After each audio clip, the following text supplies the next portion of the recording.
నమస్కారం అండి. సుజనా చౌదరి గారు, యలమంచిలి సత్యనారాయణ చౌదరి గారు. సుజన అంటే తల్లి గారి పేరు, తండ్రి గారి పేరు కలిసి వచ్చేటట్టుగా సుజనా ఇండస్ట్రీస్ పెట్టినటువంటి మాతృ పితృ వ్యక్తిపరాయణ ఒక సిద్ధాంతం ఉన్న వ్యక్తి. మనం సెంట్రల్లో మినిస్టర్గా చూసుకున్నాం ఆయన్ని.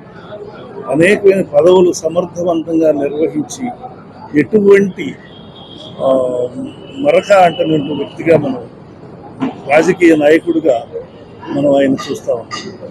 ఈరోజు విజయవాడ కాన్స్టిట్యున్సీలో అసెంబ్లీ కాన్స్టిట్యున్సీకి బీజేపీ పార్టీ తరఫు నుంచి ఆయన వచ్చారంటే ఇది కాన్స్టిట్యున్సీకి ఒక రకమైనటువంటి అదృష్టం చెప్పాలి. ఎందుకంటే కాన్స్టిట్యున్సీకి సమర్థవంతమైనటువంటి దేశ రాజకీయాల్లో ప్రవేశం ఉన్నటువంటి, దేశంలో ఉన్నటువంటి ఇండస్ట్రీస్టులందరితో సంబంధాలు ఉన్నటువంటి ఒక వ్యక్తి, ఒక ఉన్నతమైనటువంటి శ్రేణిలో ప్రపంచవ్యాప్తంగా పేరున్నటువంటి వ్యక్తి మన విజయవాడ ఈ నియోజకవర్గానికి రావటం, నియోజకవర్గానికి నిజంగా అవసరమైనటువంటి సమర్థవంతమైనటువంటి లీడర్గా మనం గమనించి ప్రతి ఒక్కళ్ళు కూడా ఈ సదవకాశాన్ని సద్వినియోగపరుచుకోవాలని, మీ పిల్లల భవిష్యత్తు బాగుండాలంటే, మీ యొక్క ఆర్థిక స్థితి బాగుపడాలంటే ఎటువంటి పరిస్థితుల్లో కూడా సొంత డబ్బులు ఫౌండేషన్ ద్వారా కొన్ని వందల కోట్లు వెచ్చించగలడు సమర్థత ఉన్న నాయకుడు మన సుజనా చౌదరి గారు.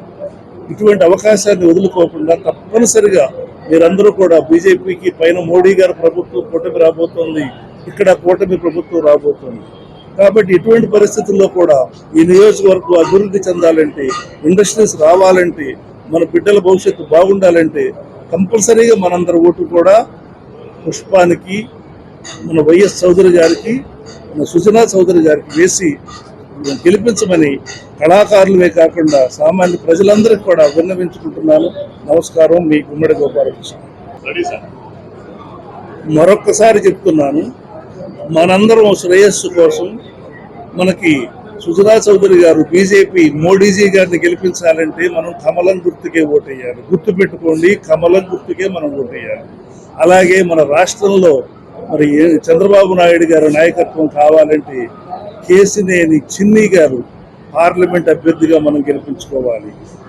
సైకిల్ గుర్తుకే మనం ఓటేసుకుని అత్యధిక మెజారిటీతో నిజాయితీపరుడైనటువంటి కేసినేని చిన్ని గారు 2 సంవత్సరాల నుంచి ఆయన చేస్తున్న అన్నదానం కావచ్చు, మెడికల్ అనేకమైనటువంటి విషయాలు ఆయన మీద పాట కూడా రాశాను నేను. అనేకమైనటువంటి